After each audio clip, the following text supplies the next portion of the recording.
Patna serial blast और रांची में दर्जनों आईईडी बरामद होने के केस में चार्जशीट दाखिल। एनआईए ने पटना की विशेष अदालत में कल दाखिल की चार्जशीट। एनआईए के मुताबिक सिमी का झारखंड इंचार्ज हैदर अली का धमाकों का मास्टरमाइंड और हैदर के निशाने पर थे नरेंद्र मोदी। पटना में पिछले साल 27 अक्टूबर को मोदी की हुंकार रैली में हुए थे सिलसिलेवार धमाके। धमाकों में 6 लोगों की मौत हुई थी और 89 लोग घायल हुए थे। एनआईए की संयुक्त चार्जशीट में हैदर अली, नुमान अंसारी, मजीबुल्ला अंसारी, उमर सिद्दीकी, अजरुद्दीन, अहमद हसन, फरुखुद्दीन, फिरोज असलम, इफ्तिखार आलम और एक जुवेनाल समेत कुल 10 लोगों के नाम।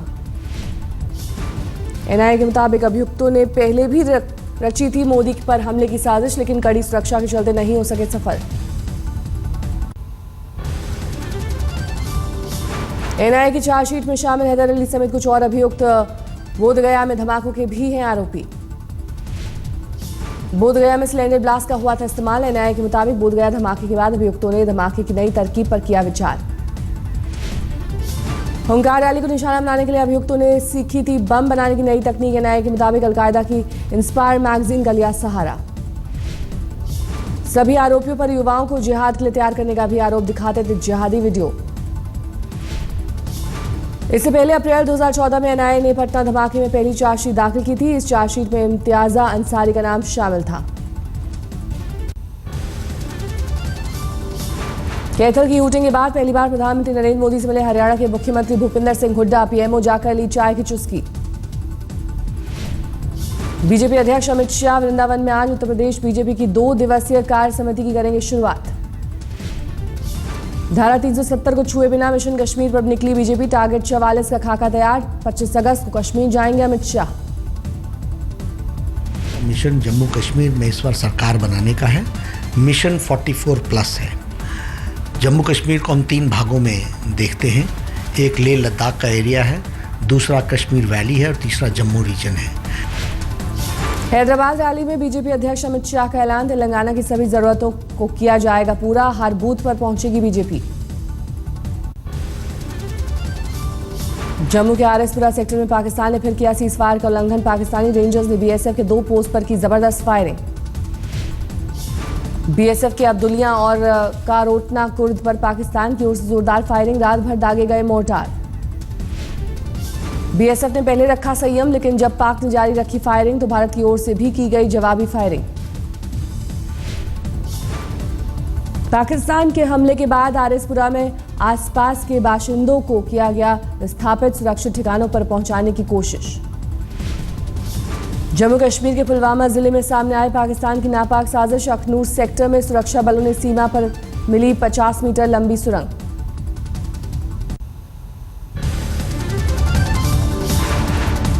बिहार के मंत्री का आरोप। सिंधिया स्कूल में रैगिंग का शिकार हुआ बेटा गंभीर हालत में दिल्ली के प्राइवेट अस्पताल में भर्ती। स्कूल प्रशासन का दावा, पीड़ित छात्र ने की खुदकुशी की कोशिश। ग्वालियर के नामी सिंधिया स्कूल में 9वीं क्लास का है पीड़ित छात्र। रक्षा मंत्री अरुण जेटली आज वाइजैक में देश को सौंपेंगे पूरी तरह स्वदेशी युद्धपोत। अब नौसेना को ताकत देगा आईएनएस कामोर्ता। पनडुब्बी रोधी युद्धपोत है आईएनएस कामोर्ता। पूर्वी समुद्री क्षेत्र में नौसेना की बढ़ाएगा ताकत। दिल्ली के अशोकनगर में एक नाबालिग लड़की से बलात्कार पीड़ित लड़की का परिचित है। तलाश में जुटी पुलिस।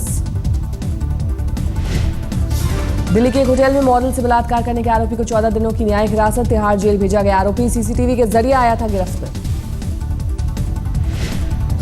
दिल्ली के वसंत विहार इलाके में नॉर्थ ईस्ट की एक लड़की के साथ लिव इन में रहने वाले लड़के पर लगाया गया रेप का आरोप। शादी का झांसा देकर रेप करने की शिकायत। आरोपी गिरफ्तार। दिल्ली के वसंत वाली स्कूल में एक डिबेट कंपटीशन में आयोजित किया गया। इसमें देश के अलग अलग कोनों से स्कूली बच्चों ने लिया हिस्सा। बच्चों ने डिबेट में अलग अलग तरीके से रखी अपनी अपनी राय। बच्चों ने खूबसूरत प्रेजेंटेशन भी बनाए। देहरादून से वेलम बॉयज स्कूल के बच्चे फर्स्ट पोजीशन पर रहे। वसंत वैली को मिला दूसरा स्थान।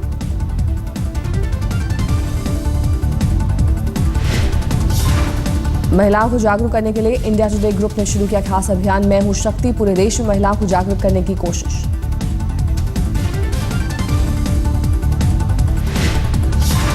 मैं हूं शक्ति के जरिए महिलाओं के प्रति समाज की मानसिकता बदलने का संदेश। महिलाएं अपने हित और अधिकार का सीखेंगी सबक।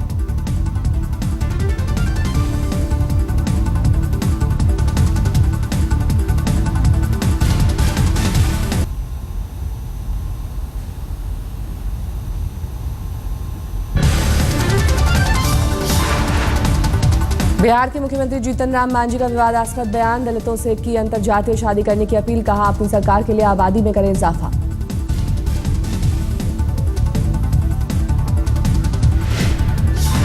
कि कम से कम शेड्यूल कास्ट के बच्चों को अंतरजातीय विवाह को प्रमोट करना चाहिए और यदि हम एक हो गए तो हमारी जनसंख्या 22% की हो जाएगी। अब 22% जो वोट मिला बिहार में सरकार उसी की बनेगी, किसी दिल्ली सरकार ने किया कॉमनवेल्थ के में परचम फहराने वाले रेसलर सुशील कुमार को सम्मानित। बने दिल्ली के ब्रांड एम्बेसडर।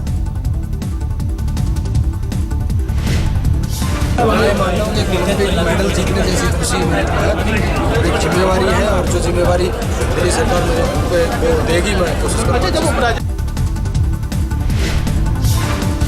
नहीं रहे जाने माने कन्नड़ साहित्यकार UR अनंत मूर्ति। 82 साल की उम्र में निधन। प्रधानमंत्री ने जताया शोक।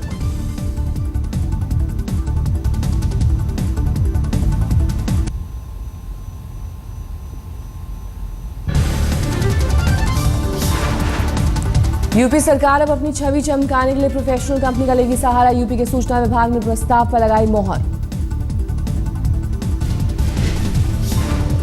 मथुरा की सांसद हेमा मालिनी ने शुक्रवार को अपने संसदीय क्षेत्र का किया दौरा। मथुरा से मिली लावारिस बच्ची की गोद में उठाया। मथुरा के एक मंदिर में मिली थी बच्ची। शिशु सदन में हो रहा था लालन पालन। हेमा शिशु सदन को सांसद निधि से देंगी धन। असम हिंसा पर काबू के लिए मुख्यमंत्री तरुण गोगोई ने अलग अलग संगठनों से की मुलाकात। नागालैंड से लगने वाली सीमा पर तनाव बरकरार।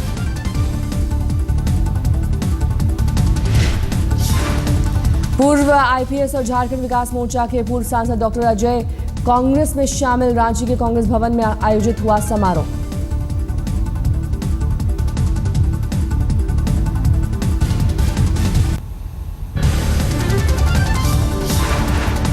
उत्तर प्रदेश के 12 जिले बाढ़ की चपेट में। बाढ़ के चलते अब तक 79 लोगों की मौत।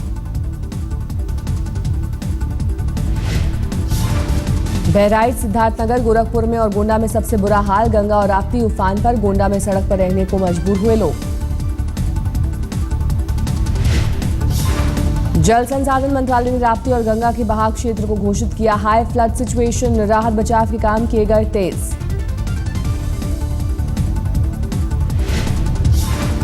बिहार के सीवान और धरौली में बाढ़ से बेहाल लोग। घाघरा की बाढ़ से लाखों प्रभावित। 1998 के बाद सबसे बुरे हालात। गृह मंत्री राजनाथ सिंह ने किया यूपी बिहार के बाढ़ प्रभावित इलाकों का दौरा। हवाई दौरा कर ली हालात की जानकारी।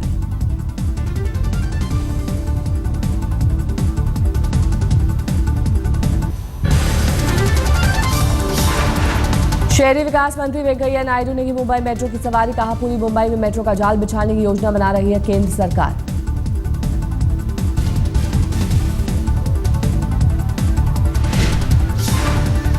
हैजर्ड फ्री ट्रैवल, कंजेशन कम करना, पोल्यूशन कम करना, जनता आसान से ट्रैवल करे उसके लिए सुविधा प्राप्त कराना, ये हमारा मुख्य उद्देश्य है। केंद्र सरकार और प्रदेश सरकार हम सब लोग मिलके ये काम कर रहे हैं। वाराणसी में प्रधानमंत्री के संसदीय कार्यालय में शिकायतों का अंबार। पहले ही दिन आई 300 शिकायती चिट्ठियां। सरकारी विज्ञापनों को लेकर हाईकोर्ट ने हुड्डा सरकार से 4 सितंबर तक मांगा जवाब। PIL में विज्ञापनों को बताया गया है फिजूल खर्ची। गोवा के CM मनोहर पर्रिकर ने नस्लवादी शब्दों के इस्तेमाल के लिए मांगी माफी। अफ्रीकी मूल के लोगों के लिए की थी टिप्पणी।